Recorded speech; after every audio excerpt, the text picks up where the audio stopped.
المساجد لله فلا تدعوا مع الله أحدا.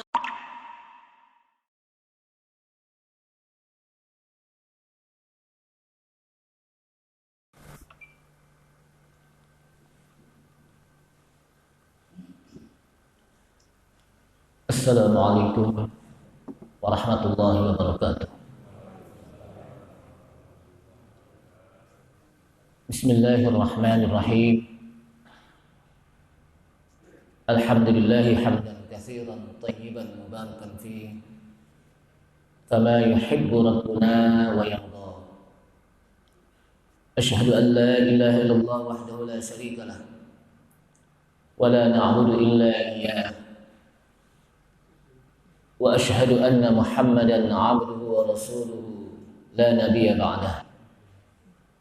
Allahumma salli wa sallim ala nabiyyina al-karim sayyidina Muhammad ibn Abdillah wa ala alihi wa sahbihi wa tabi'ihim wa man tabi'ahum bi ihsan ila yaumil qiyamah. Amma ba'du fa usikum wa iyaya bitaqwallah faqad fazal muttaqun. Qala Allah Ta'ala fi kitabihil karim wa huwa asdaqul qailin. Ya ayyuhalladzina amanu taqullaha haqqa tuqatih wa la tamutunna illa wa antum muslimun. Ya ayyuhalladzina amanu taqullaha wa qulu qawlan sadida yuslih lakum a'malakum wa yaghfir lakum dhunubakum wa man yuti'illaha wa rasulahu faqad faza fawzan 'azima.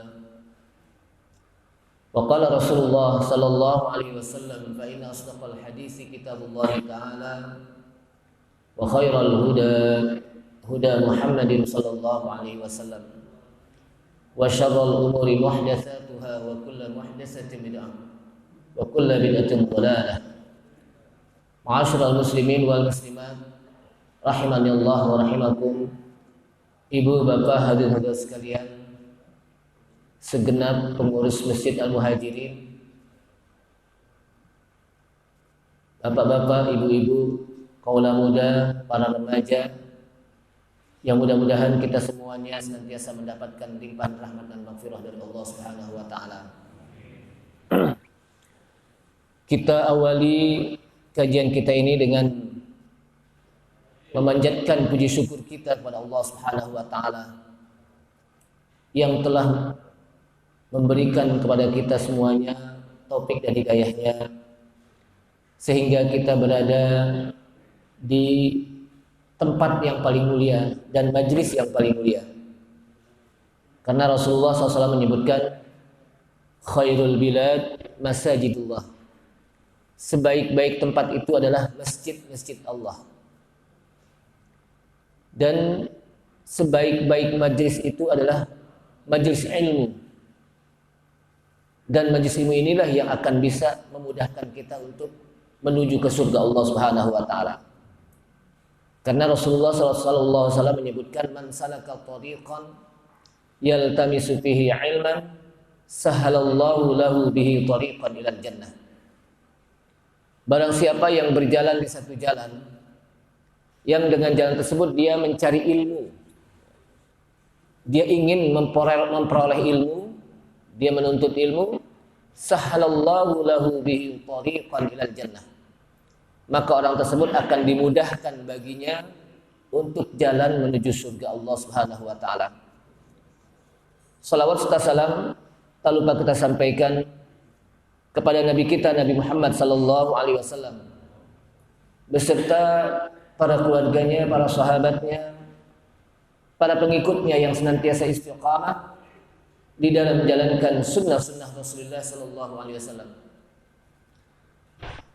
Ma'asyiral muslimin wal muslimat, a'azzani Allah wa iyyakum, kaum muslimin dan muslimat, ibu bapak hadirin hadirat sekalian, jamaah Masjid Al-Muhajirin yang mudah-mudahan dimuliakan Allah Subhanahu wa taala. Kita lanjutkan kajian kita dengan pembahasan tentang al-imanu biyaumil akhir. Beriman kepada hari akhir. beriman kepada hari akhir ini merupakan bagian dari rukun iman, rukun min arkanil iman. Dia termasuk rukun di antara rukun-rukun iman. Beriman kepada hari kiamat termasuk yu'minuna bil ghaib. Beriman kepada yang ghaib. Apa itu arti ghaib? Arti ghaib dalam hal ini adalah sesuatu yang kita tidak akan mungkin tahu kecuali melalui wahyu Allah Subhanahu wa taala. Jadi hal yang ghaib dalam masalah ini adalah sesuatu yang kita tidak akan tahu, tidak akan mungkin tahu kecuali atas dasar melalui wahyu dari Allah Subhanahu wa taala. Baik dari Al-Qur'an maupun dari hadis Rasulullah sallallahu alaihi wasallam. Tentang hari kiamat kita nggak tahu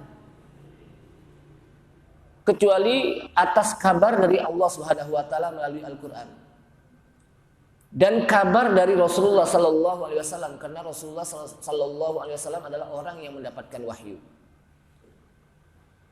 Nah, salah satu proses hari kiamat setelah seseorang masuk ke dalam kubur, yang saya katakan bahwa kubur itu bukanlah tempat peristirahatan terakhir. Ketika masuk ke dalam kubur, maka orang tersebut ada kalanya dia mendapatkan nikmat kubur, ada kalanya dia mendapatkan azab kubur. Tergantung apakah dia bisa menghadapi fitnah kubur. Yang dimaksud dengan fitnah kubur di sini adalah ujian yang ada di kubur, di mana dua malaikat su'alul malakain, dua malaikat itu akan bertanya kepada orang yang masuk ke dalam kubur. Setelah itu masuk kepada proses yang kedua adalah yaumul ba'si, di mana manusia akan dibangkitkan dari alam kubur. Yang kalau kita lihat di dalam surat Yasin, di mana orang kafir yang diceritakan oleh Allah Subhanahu wa taala di dalam Al-Qur'an mengatakan, ya wailana man ba'atsana min marqadina hadza ma wa'ada ar-rahman wa sadaqal mursalun. Ya wailana, wah celaka kami, kata orang kafir, yang diceritakan oleh Allah Subhanahu wa taala dalam Al-Qur'an di surat Yasin. Memba'atsana min marqadina, siapa yang membangkitkan kami? Yaumul ba'tsi itu artinya hari kebangkitan. Siapa yang membangkitkan kami dari tempat tidur kami, dari kubur ini? Maka Allah Subhanahu wa taala menjawab, hadza ma wa'ada ar-rahman.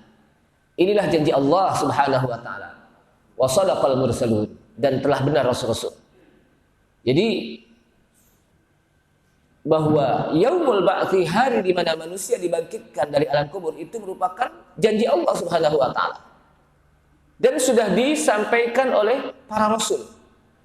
Bukan hanya nabi kita Nabi Muhammad SAW yang menyampaikan, tapi juga rasul-rasul sebelumnya, bahwa nanti akan ada yang dikenal dengan yaumul ba'tsi, hari di mana manusia akan dibangkitkan. Lalu bagaimana hayatul ba'tsi? Suasana hari di mana manusia akan dibangkitkan. Jamaah sekalian, setelah kita tahu bagaimana bahwa manusia akan dibangkitkan dari alam kubur, maka hari kebangkitan ini adalah setelah tiupan sangkakala pertama. Setelah tiupan sangkakala pertama, semua makhluk hancur. Semua makhluk hancur kecuali Allah SWT. Wa yabqa wajhu rabbika dzil jalali wal ikram. Dan kekal Allah Subhanahu wa taala. Semuanya, langit, bumi, lautan, semuanya hancur. Setelah hancur, maka semua makhluk mereka menunggu akan datangnya hari kebangkitan. Sebagaimana yang disebutkan dalam hadis Rasulullah sallallahu alaihi wasallam dalam riwayat Abu Hurairah radhiyallahu anhu, Rasulullah SAW mengatakan, "Ma baina dunan nafkhataini arba'una." Kata Rasulullah sallallahu alaihi wasallam bahwa di antara dua tiupan sangkakala Jadi sangkakala pertama itu semuanya hancur. Nanti muncul lagi sangkakala kedua. Maka disitulah Allah Subhanahu wa taala bangkitkan manusia dari alam kubur. Nah, di antara dua tiupan sangkakala disebutkan arba'un, 40. Kemudian ketika disebutkan 40, Abu Hurairah radhiyallahu anhu bertanya, arba'una yauman, 40 hari ya Rasul. Qala abaita. Bisa jadi. Qalu arba'una syahrun, 40 bulan, bisa jadi. Qala, maka ditanya lagi, arba'una sanah, bisa jadi 40 tahun. Jadi antara sangkakala pertama dengan sangkakala kedua apa? 40 tahun. Kemudian yunazzilullahu minas sama. Ketika 40 tahun sangkakala kedua di mana manusia akan dibangkitkan, Allah Subhanahu wa taala turunkan air dari langit seperti hujan. Turunkan dari langit air hujan. Fayambutuna kama yambutul baqal. Maka tumbuhlah sebagaimana tumbuhnya pohon kol. Pohon kol itu berkembang dari mulai kecil berkembang dia. Jadi pohon kol itu apa? Ketika ditanam, kemudian lama-lama berkembang. Ini apa? Kama yambutul baqal. Kemudian laisa minal insani syai'un. Sesungguhnya tidaklah dari manusia itu kecuali dia semuanya hancur. Jadi ketika manusia masuk ke dalam kubur, semuanya akan hancur. Akan hilang. Dimakan apa? Oleh tanah. Termasuk daging kita. Manusia yang sayang banget sama badannya itu. Sampai apa? Badannya dijaga. Ya. Yang ganteng, yang cantik, semuanya ketika masuk ke dalam kubur itu lama-lama habis tulang belulangnya. Wahiyar romim, tulang belulang itu akan berserakan, akan dimakan oleh belatung oleh ulat apa? Ulat tanah. Jadi badan kita nanti ketika masuk kubur itu dimakan oleh ulat tanah, Pak. Akan hancur semuanya. Kecuali disebutkan oleh Rasulullah SAW, illa azman wahidan, kecuali ada satu tulang yang nggak bisa dimakan. Apa itu? Wa huwa ajabul zanab, yaitu tulang ekor. Yang di sini nih, tulang ekor itu tidak apa? Hancur. Wa minhu yarkabul. Nah, dari tulang ekor inilah akan tumbuh lagi manusia. Dari tulang apa? Akan sebagaimana semula. Nanti pada hari kiamat.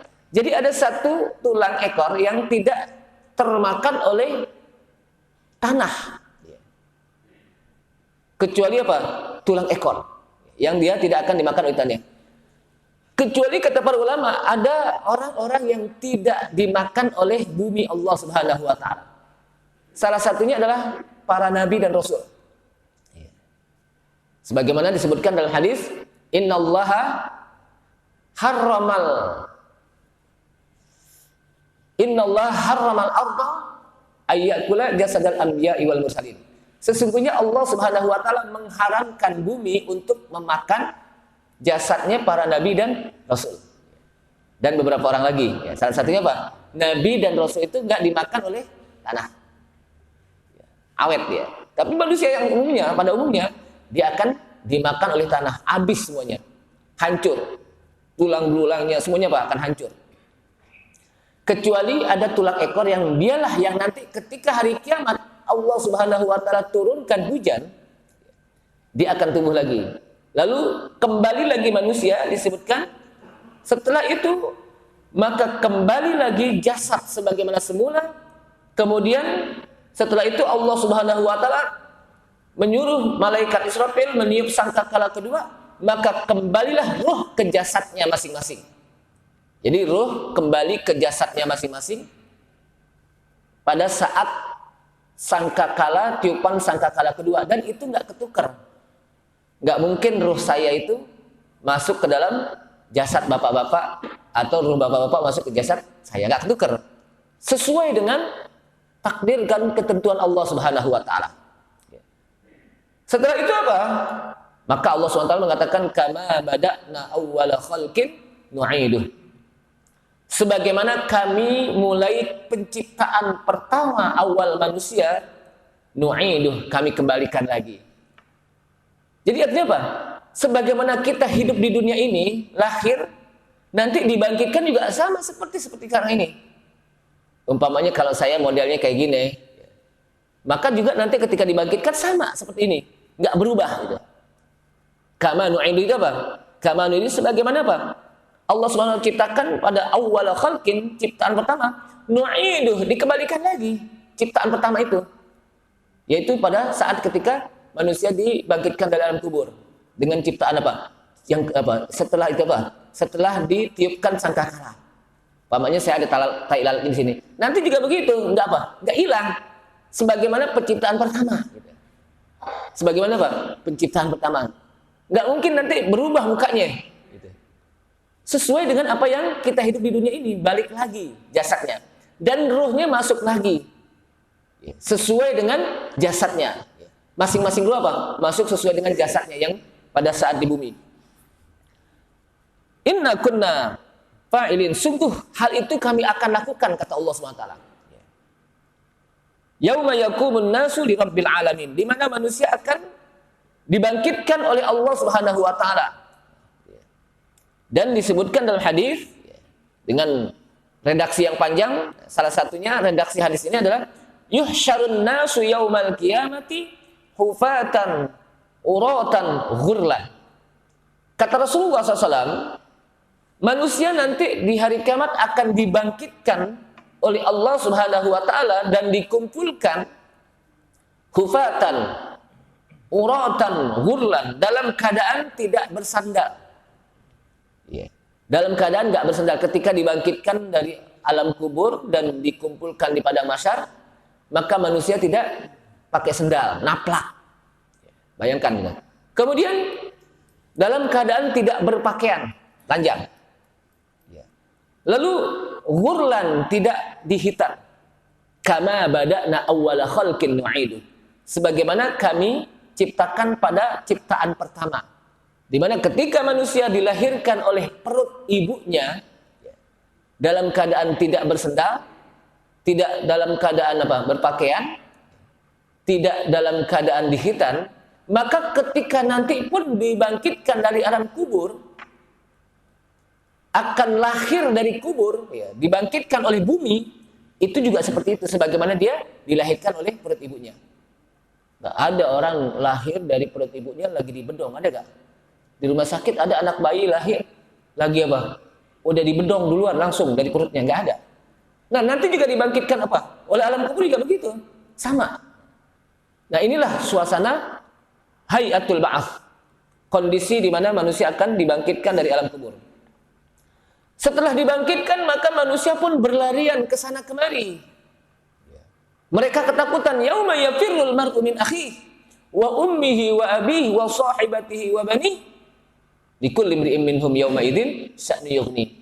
Pada hari di mana manusia akan lari dari saudaranya, wa ummihi wa abihi, dia akan lari dari ibunya, dari bapaknya, wa sahibatihi wa banihi, dia akan lari dari istrinya, dan dia akan lari dari anak-anaknya. Kenapa? Likulli imri'in minhum yauma idzin sya'nu yughni. Karena setiap manusia pada saat itu memiliki urusannya masing-masing di hadapan Allah Subhanahu wa taala. Sehingga mereka tidak mau tahu lagi urusan orang lain. Jangankan apa orang lain, anaknya, keluarganya, istrinya pun dia tidak mau tahu. Apalagi orang lain. Kenapa? Karena masing-masing memiliki urusannya di hadapan Allah Subhanahu wa taala. Nafsi-nafsi pada saat itu. Maka kalau kita cermati ayat ini, kita tadabburkan ayat ini yang di dalam surat Abasa di terakhir, itu sangat sedih. Bagaimana kita menyayangi anak kita, keluarga kita, ternyata mereka nanti akan lari, nggak mau ketemu kita lagi. Kita di dunia kita bersama saudara kita, abang kita, adik kita, orang tua kita, ternyata mereka juga akan lari. Kenapa? Masing-masing punya urusan di hadapan Allah Subhanahu wa taala. Setelah mereka dibangkitkan oleh Allah Subhanahu wa taala dari alam kubur dan lari ke sana kemari, maka Allah Subhanahu wa taala pun mengumpulkan manusia. Mereka dikumpulkan, diarahkan ke satu tempat yang dikenal dengan Ardul Mahsyar.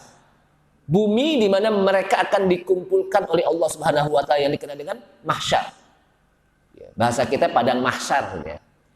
Kata-kata mahsyar itu sebenarnya tempat di mana manusia dikumpulkan nanti di hari kiamat. Tempat di mana manusia dikumpulkan di hari kiamat itu disebut dengan apa? Mahsyar.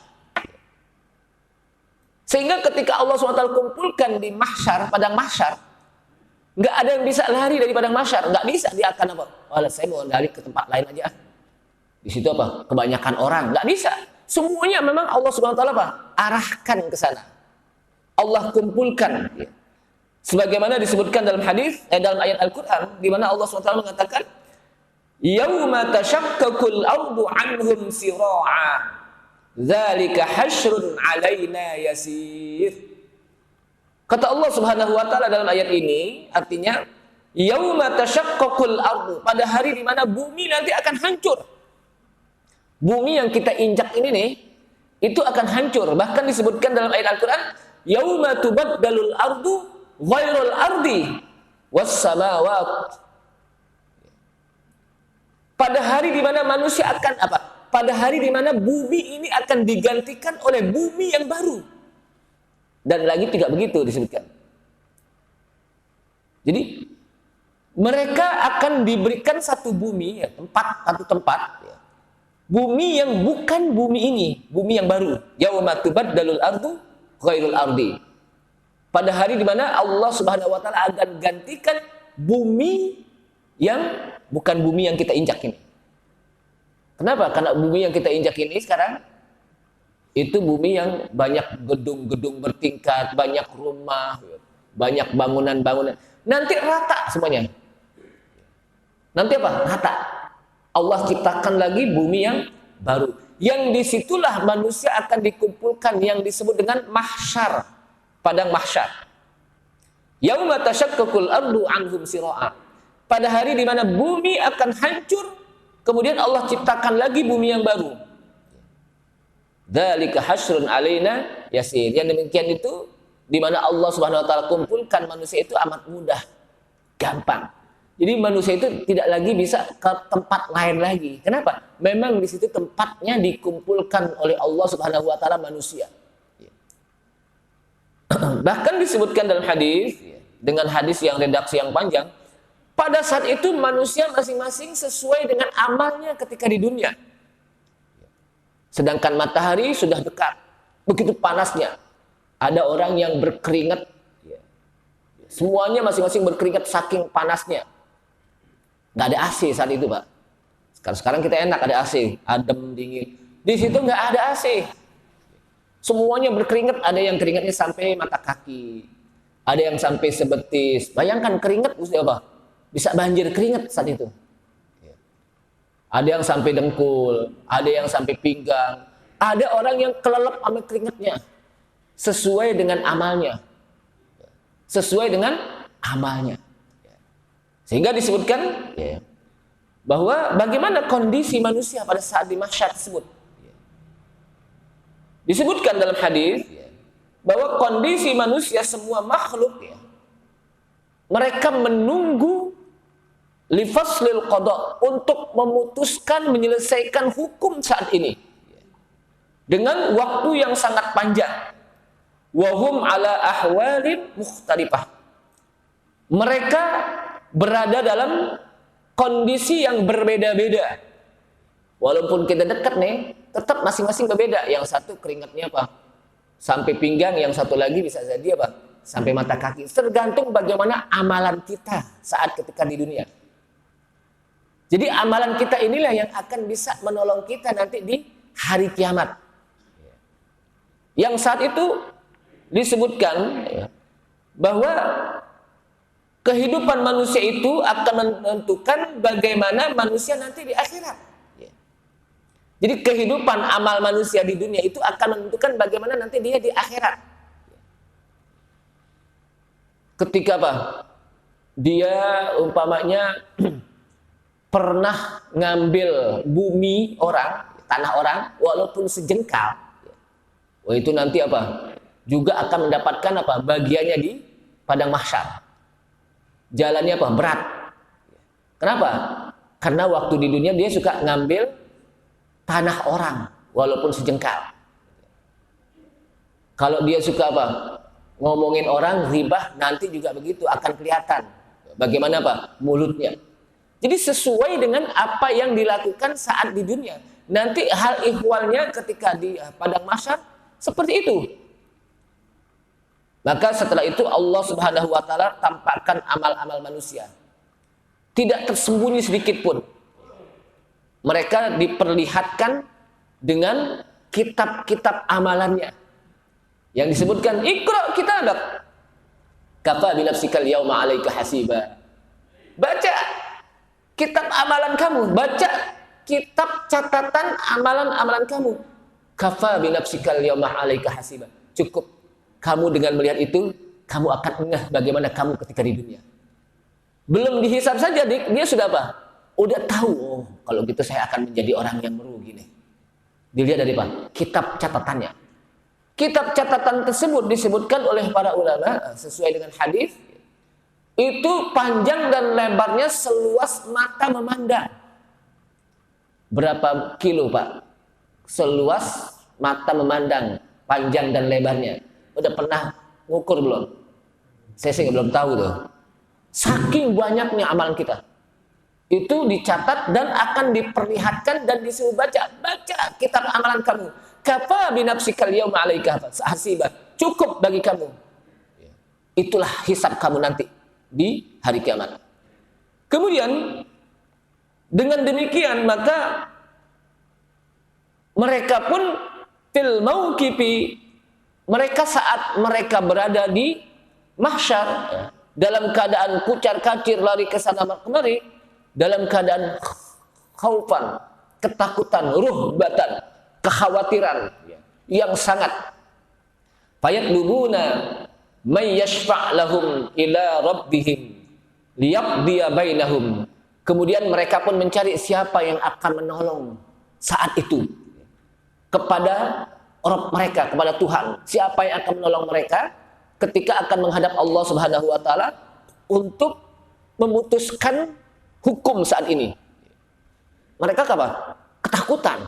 Mereka apa? Ketakutan. Fayadhabuna ila abihim Adam. Disebutkan dalam hadis, kemudian mereka pun pergi ke Nabi Adam alaihissalam dan mengatakan, "Ya Adam, anta abul bashar."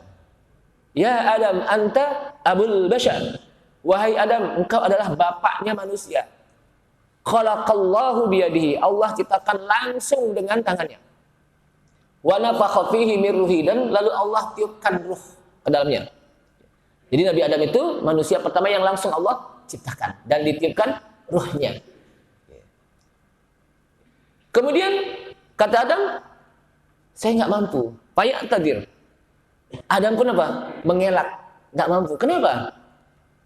Karena Nabi Adam dia pernah ketika apa? Di surga dilarang oleh Allah Subhanahu wa taala untuk tidak mendekati pohon, maka dia apa? Dia pun melanggar. Tapi ini Nabi dan Rasul kan maksum. Kata para ulama apa? Saat itu Nabi Adam belum jadi Nabi. Udah jadi Nabi belum? Belum. Kenapa? Karena belum ada umatnya kan. Udah ada umatnya belum? Belum. Di surga. Akhirnya apa? Pergilah kamu kepada Nabi Nuh alaihissalam. Fayadhabuna faya'muruhum bidhihabi ila Nuh. Kemudian Nabi Adam pun menyuruh manusia untuk pergi kepada Nabi Nuh alaihissalam. Nabi Nuh juga ya'tadzir, mengelak. Kenapa? Kata Nabi Nuh, dulu saya waktu udah gregetan banget sama umat saya pernah berdoa apa? Doanya, Rabbi. Qala Nuh, Rabbi la tadhar 'alal ardi minal kafirina dayyara. Innaka in tadharhum yudillu 'ibadaka wa la yalidu illa fajiran kaffara. Ini doanya Nabi Nuh. Nabi Nuh itu umurnya 1000 tahun. Beliau berdakwah mengajak umatnya 950 tahun. Kayak gimana itu panjangnya itu umur. Tapi yang beriman hanya beberapa segelintiran manusia. Bahkan Kan'an anaknya apa? Kufur, nggak mau ngikut, tidak mau mengikuti Nabi Nuh alaihissalam. Saking gergetannya, maka Nabi Nuh pun berdoa, Allah Rabbi la tadar 'alal ardi minal kafirina dayyara. Wahai Rabbku, jangan engkau biarkan satu pun orang-orang kafir di permukaan bumi ini. Kenapa? Innaka intadarhum, karena sesungguhnya kalau engkau biarkan mereka ada yang satu hidup di permukaan bumi ini, wala yalidu illa fajiran kafara, tidaklah mereka melahirkan kecuali akan lahir juga nanti anak-anak yang durhaka, anak-anak yang kufur. Ini doanya siapa?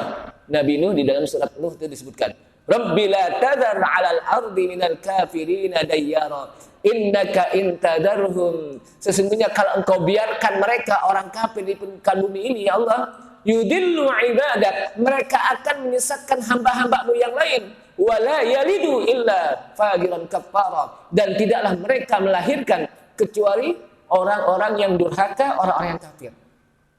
Saking kesalnya Nabi Nuh kepada kaumnya, sampai jangan engkau biarkan ya Allah mereka di permukaan bumi ini satu pun juga. Sebab kalau engkau biarkan, nanti mereka akan menyesatkan yang lainnya. Dan tidaklah mereka melahirkan kecuali akan lahir lagi nanti generasi yang fajiran, yang durhaka, kafaron, generasi yang kufur. Itu Nabi Nuh alaihissalam. Tapi bagaimana dengan Nabi kita, Nabi Muhammad sallallahu alaihi wasallam, ketika berdakwah ke Taif? Sampai di sana bukan apa disambut, tapi disambitin oleh kaumnya, oleh masyarakat Taif yang disebutkan dalam hadis sampai berdarah kakinya. Melihat ini Rasulullah SAW sedih. Sedih bukan karena berdarah kakinya, tapi sedih karena masyarakat Taif tidak ada yang mau beriman. Duduklah Rasulullah di sebuah taman korma. Datang malaikat penunggu gunung yang disebut dengan Malakul Jabal dan menawarkan, ya Muhammad, ya Rasulullah, Allah SWT kirim salam kepadamu.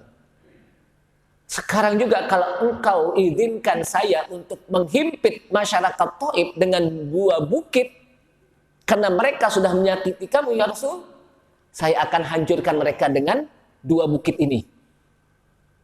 Tapi apa kata Rasulullah SAW? Jangan, bayangkan. Padahal Rasulullah udah disakitin, udah ditimpukin, tapi ketika ditawarin oleh malaikat Jabal penunggu gunung untuk menyakiti orang yang sakit, yang menyakiti Rasulullah, Rasulullah tidak apa? Jangan kau sakiti. Kenapa? Arju min aslabihim ya'budunallaha wa la yusyrikuna bih. Bayangkan. Saya masih mengharapkan dari mereka, dari masyarakat itu, saya masih mengharapkan dari keturunannya. Biarlah orang tuanya mereka tidak mau beriman kepadaku, bapak ibunya nggak mau beriman kepadaku, tapi saya masih mengharapkan agar dari anak-anak keturunan mereka ada yang beribadah, ada yang menyembah Allah Subhanahu wa taala dan tidak menyekutukan Allah Subhanahu wa taala. Bayangkan. Kemudian Rasulullah berdoa, Allahumma hdi qaumi fa innahum la ya'lamun. Ya Allah, tunjukilah kaumku, sesungguhnya mereka nggak tahu kalau saya ini seorang rasul. Bayangkan, ini seorang Rasul yang sangat cinta kepada umatnya, sampai umatnya menyakitinya pun ketika ditawarkan untuk menghancurkan, untuk apa? Membinasakan, Rasulullah jangan.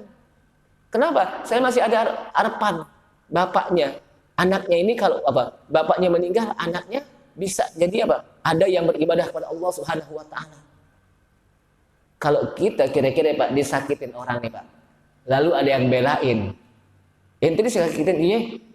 Oh kalau gitu aneh mau ini dia aja deh, aneh bunuh deh. Udah silahkan ente deh, kan begitu. Kenapa? Karena udah sakit hati Pak. Tapi Rasulullah enggak. Kenapa? Sayang kepada umatnya. Nah karena itulah jamaah sekalian, ini beda. Makanya disinilah perbedaan antara Nabi kita, Nabi Muhammad SAW dengan Nabi-Nabi yang lain. Kemudian akhirnya Nabi Nuh pun memerintahkan faya'muruhum ayyadhabu ila Musa, ila Ibrahim. Kemudian Nabi Nuh pun memerintahkan kepada Nabi Ibrahim. Kepada apa? Pergi kepada Nabi Ibrahim. Jadi Nabi Nuh nggak mampu untuk memberikan syafaat kepada manusia. Pergilah kamu kepada Ibrahim, alaihissalam. Sampai Nabi Ibrahim, maka Nabi Ibrahim pun mengelak, nggak bisa saya. Kenapa? Karena saya khawatir saat ini Allah sangat murka pada saya. Tidak pernah murka sebelumnya dan sesudahnya. Sebab saya pernah melakukan 3 hal yang saya anggap itu apa? Perbuatan dosa. Padahal para nabi, ingat ya, nabi dan rasul itu nggak ada yang berbuat dosa. Maksum. Termasuk nabi-nabi yang lain. Maksum. Tapi Nabi Musa apa? Nabi Ibrahim merasa. Saya pernah berbohong 3. Ingat, para nabi nggak ada yang pernah berbohong. Ya. Tapi dia baru merasa. Apa itu? Ketika ditanya tentang istrinya. Istrinya siapa? Yang terakhir itu Sarah. Bukan Hajar. Istrinya apa? Yang Hajar melahirkan Nabi Ismail alaihissalam. Yang Sarah melahirkan Nabi Ishak. Ketika Raja Namrud ingin mencari apa? Pasangan istri raja, maka Nabi Ibrahim dengan istrinya Sarah lewat di tempat tersebut dan ditanya, Ibrahim, ini siapa nih? Kata Nabi Ibrahim, hiya ikhwati, hiya ukhti, dia adalah saudaraku. Padahal istri.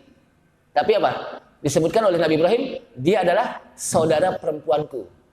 Nah, di sini apakah Nabi Ibrahim bohong? Enggak. Karena Nabi mustahil berbohong. Nabi itu bersifat apa? Sidik, pernah kita bahas. Tapi kenapa Nabi Ibrahim mengatakan hiya ukhti, padahal dia adalah istrinya, tapi dia mengatakan dia adalah saudara perempuanku? Karena memang disebutkan dalam ayat Al-Qur'an apa? Innamal mu'minuna ikhwah. Sesungguhnya orang-orang mukmin itu mereka saling bersaudara. Jadi walaupun istri tetap saudara. Saudara apa? Sesama iman. Ukhwah imaniyah. Jadi gak bohong sebetulnya. Yang satu, ketika diperintahkan untuk datang ke raja, Nabi Ibrahim mengatakan ini sakit. Saya lagi sakit. Padahal enggak. Nah, disebutkan apakah Nabi Ibrahim bohong? Enggak. Karena para nabi dan rasul itu mustahil bohong. Disebutkan karena saat itu Nabi Ibrahim sedang sakit hatinya melihat bagaimana umatnya menyembah berhala. Sakit apa di sini? Dan yang ketiga, ketika ditanya, ya Ibrahim, man fa'ala bi alihatina hadza ya Ibrahim. Ketika Raja Namrud dan masyarakatnya, kaumnya enggak ada di situ, Nabi Ibrahim menghancurkan berhala. Semua berhala dihancurkan kecuali satu yang paling gede.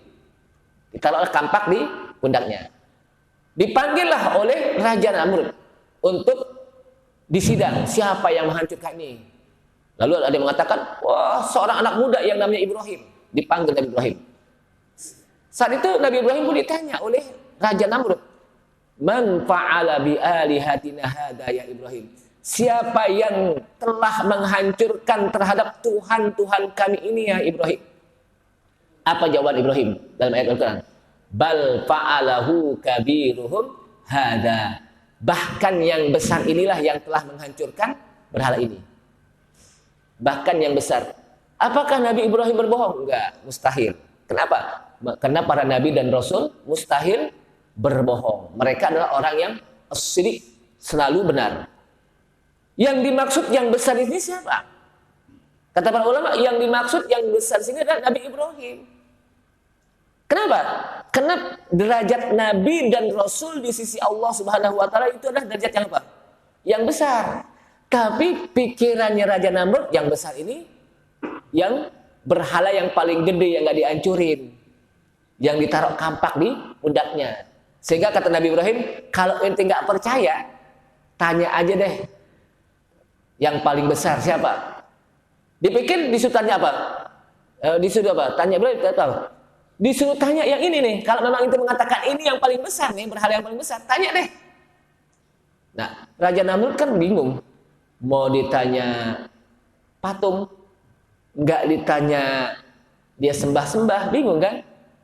Akhirnya apa? Kalah saat itu. Jadi artinya apa? Di sini Nabi Ibrahim nggak berbohong. Yang besar itu ya dia. Kenapa?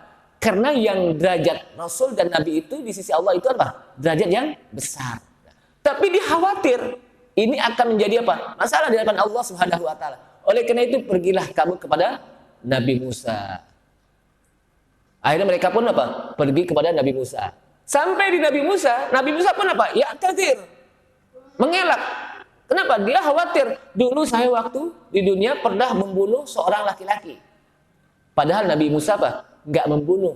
Kalau bahasa kita, ketika ada seorang yang sedang berantem, orang Mesir, Kipti, dengan orang Palestina, itu apa? Berantem, maka matilah orang Mesir.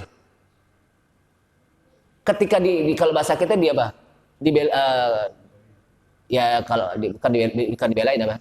Dipisahin ya. Kalau bahasa sekarang apa? Direlain ya. Jadi ketika dipisahin, kesenggolnya orang. Namanya Nabi Musa, dia kan kaum Bani Israel. Nabi Musa itu apa? Kaum Bani Israel, orang apa? Bani Israel. Itu badannya tinggi gede, kesenggol doang apa? Jatuh, meninggal. Padahal waktu dipisahin. Nah, saya khawatir nih. Jangan-jangan dengan ini apa? Allah murka pada saya. Akhirnya pergilah kamu kepada Nabi Isa. Begitu juga sampai kepada Nabi kita Nabi Muhammad sallallahu alaihi wasallam, la ya'muruhum bidhihabi ila Muhammadin sallallahu alaihi wasallam. Dan mereka pun diperintahkan untuk pergi kepada Nabi kita Nabi Muhammad sallallahu alaihi wasallam. Fayashfa'u bidzalika Muhammadin. Kemudian Nabi Muhammad sallallahu alaihi wasallam pun menolong mereka dan mengatakan ummati ummati wahai umatku. Bayangkan. Kalau nabi yang lain enggak bisa. Mereka punya alasan masing-masing. Tapi Nabi kita Nabi Muhammad SAW ketika manusia minta diberikan syafaat, apa kata Rasulullah? Ummati, ummati, wahai umatku, kemari, kemari. Summa ya'danallahu ta'ala bil qada'i bainal khalaik. Kemudian Allah Subhanahu wa taala pun mengizinkan Nabi kita Nabi Muhammad sallallahu alaihi wasallam untuk memberikan syafaat kepada umatnya. Ketika mereka datang kepada Nabi Muhammad SAW untuk minta syafaat, Nabi Muhammad pun bersujud di hadapan Allah Subhanahu wa taala. Kemudian dari suara, "Ya Muhammad." Kata Allah SWT dalam suara tersebut, "Ya Muhammad, irfa' ra'sak." Kenapa Nabi Muhammad bersujud? Minta kepada Allah Subhanahu wa taala agar dia bisa memberikan syafaat kepada umatnya atas izin Allah Subhanahu wa taala. Maka Nabi Muhammad pun sujud. Nampak? Kemudian suara turun, suara apa? Kedengaran, "Ya Muhammad, irfa' ra'sak." Hai Muhammad, angkat kepalamu. Wasal tu'to, mintalah akan diberi. Wasfa' tusyafta, mintalah syafaat, maka saya akan berikan syafaat untuk umatmu. Kemudian Nabi Muhammad pun memanggil umatnya, "Ya ummati ummati ana laha. Wahai umatku, mari kemari, saya akan berikan syafaat." Bayangkan, ini Nabi yang punya tanggung jawab besar di akhirat akan bisa memberikan syafaat kepada umatnya. Kenapa? Karena Nabi Muhammad SAW begitu sayang kepada umatnya. Cuman kadang-kadang umatnya nggak sayang kepada Nabi kita Nabi Muhammad SAW. Kenapa nggak sayang? Disuruh sholat, nggak sholat. Disuruh ngaji, nggak ngaji. Padahal sholat itu kan perintah Nabi kita Nabi Muhammad SAW. Suruh ngaji, nggak ngaji. Padahal Nabi Muhammad SAW sayang kepada kita. Nah, inilah suasana hari kiamat. Suasana di mana manusia saat itu sedang apa? Dikumpulkan di satu padang yang dikenal dengan mahsyar. Kalau bahasa kita apa? Padang mahsyar. Yang semuanya mereka apa? Akan menunggu ya. Kapan akan selesai ini? Kenapa? Karena kata para ulama bahwa kondisi masa hari kiamat nanti itu panjangnya lebih lama daripada kehidupan kita di dunia. Begitu lamanya menunggu. Begitu apa? Lamanya menunggu. Bahkan begitu apa? Kesulitannya mereka. Jadi suasana hari kiamat apa? Menyulitkan seseorang. Sampai Aisyah ketika Rasulullah mengatakan, "Ya Rasulullah, bahwa nanti manusia akan dibangkitkan dalam keadaan tidak berpakaian, tidak bersendal, dan tidak dihitan. Kalau begitu nanti orang enak dong melirik ke sana kemari, ngeliatin aurat orang lain gitu." Kata Nabi Muhammad apa? Suasana mencekam, kekhawatiran, ketakutan manusia itu menutup orang untuk tidak lagi ngelirik ke sana kemari. Kenapa? Udah nggak apa-apa, udah nggak kepikiran yang begitu-begitu, Pak. Saking apa? Saking takutnya hari kiamat. Udah nggak kepikiran untuk apa? Melirik ke sana, melirik kemari, udah nggak kepikiran. Saking mencekamnya, saking takutnya. Nah, oleh karena itulah jamaah sekalian, amalan manusia Ini akan menentukan bagaimana nanti di akhirat, saat di mana Pak manusia akan dibangkitkan oleh Allah Subhanahu wa taala dari kubur, saat di mana manusia akan dikumpulkan di suatu tempat yang dikenal dengan padang mahsyar. Kalau kita sering baca Al-Qur'an, nanti Al-Qur'an akan bisa menolong kita. Karena Rasulullah menyebutkan as-siyam wal Qur'an yusyafa'ani. Quran, puasa itu akan bisa menolong kita nanti pada hari kiamat. Bahkan disebutkan dalam hadis Iqra'ul Quran fa innahu ya'ti yaumal qiyamati syafi'an li ashabihi. Bacalah Al-Quran. Karena sesungguhnya Al-Quran yang kita baca nanti itu akan bisa menjadi penolong kita pada hari kiamat. Syafi'an li ashabihi. Dia akan menjadi penolong bagi orang yang membacanya.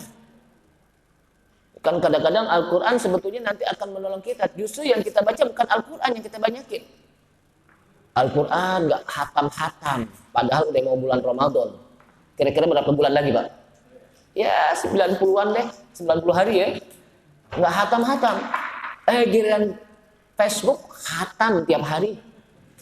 Giliran WA hatam tiap hari. Bisa gitu.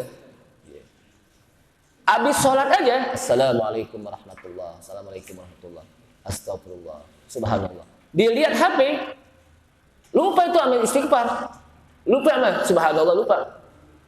Mendelik matanya, langsung deh, jalan deh baca, senyum lagi sendiri.